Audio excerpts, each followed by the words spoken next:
ఏముంది ఇప్పుడులానే day 365 days challenge లో ఇది 5th డే. మేమందరం గొడవ చేసి ఇంటి లేపాం, వీడు గొడవ చేసి మమ్మల్ని పడుకోబెట్టాలని చూశాడు. నువ్వు చాలా కంట్రీలో ఉన్నావు బేటా. వీడు చేసిన గొడవ భరించలేక ఇంటికి వెళ్ళిపోయాం. అంతలోనే వాడు రైట్ హ్యాండ్ వచ్చి రారా మండీకి వెళ్దాం అని చెప్పి ఇంటి దగ్గర గొడవ. ఇలా మండీకి వెళ్ళిన వెంటనే నిన్నెవరు తెచ్చారని నేను అడిగాను. ఏంట్రా నువ్వు నాకు తెచ్చేది కొత్తిమీర కట్ట? నీ పని ఇప్పుడే చెప్తానుండు. This is the day I waited for. మొత్తం అంతా ఓపెన్ అయిపోయి టైం వచ్చింది. yes ఏంటి ఎస్? నీకు అన్నం మెతుకు కూడా దొరకదు ఇక్కడ. నీకు ఆ క్యారెట్ ఎత్తా నువ్వు చప్పరించుకో. నువ్వు ఎంత ఏడ్చినా నీకు ఇక్కడ ఏం దొరకదు. పెద్ద పెద్ద బకాసురులు ఉన్నారు. నీ ఇన్నర్ ఫీలింగ్ నేను చెప్పనా? సిగ్గుపడతాడేంటి? దేవుడా నాకు తొందరగా మాటలు ప్రసాదించు స్వామి. ఈ టార్చర్ తట్టుకోలేకపోతున్నాను. ఈడు మాత్రం యుద్ధం ఆపడు. చచ్చిన కోడిని చంపి తింటాడు. మళ్ళీ లాస్ట్ లో నేను పడుకోబెట్టడమే మా ఫస్ట్ ప్లాన్. ఈడిని నమ్ముకుని ఇక్కడ దాకా వచ్చానా?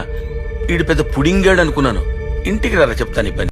వాళ్ళ ఇంటికి వెళ్ళే గ్యాప్ లో ట్రెండ్స్ లో మా మొఖాలు చూసి మేమే మురిసిపోయాం. అబ్బా సూపర్. ఈడెప్పుడు ఇంతే, ఏం వచ్చినా ఆపుకోలేడు.